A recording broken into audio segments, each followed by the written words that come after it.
Investors, economists, business leaders, and consumers all share a common hope for 2024: rate cuts.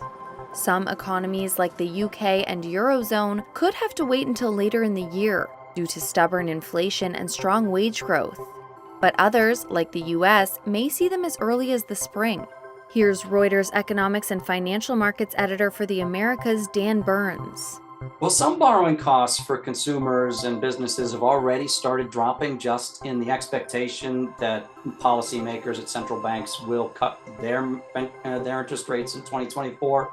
Now, will they keep dropping at that rate? That's unlikely, but it's a pretty strong expectation that home loan costs, credit card costs, business loan costs are going to be lower in 2024 than they are right now. After starting 2023 with annual inflation rates that were on average 3.7 times the 2% target shared by most developed economies' central banks, the pace of price increases is now down to 1.5 times that target.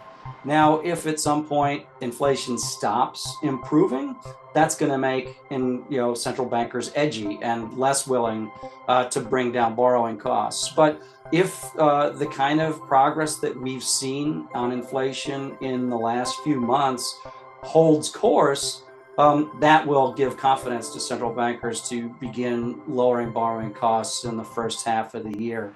But a major game of chicken is underway as market actors have set expectations for far more easing than central bankers may be willing to provide. The Federal Reserve, recently forecast 75 basis points or 3/4 of a percentage point in interest rate reductions over the course of 2024. Financial markets, the bond market, interest rate futures markets, are now pricing expectations for 150 basis points, essentially twice what the Fed itself is forecasting. At some point, one of these parties has to be right. Potentially they meet somewhere in the middle, but somebody right now is going to be disappointed. And if recent history is any guide, it may be markets are a little bit overextended in their optimism for how far rates are going to drop next year. But the key to it all rests with inflation. As policymakers have said, they're willing to stomach some level of economic pain to finally return price pressures to their target levels.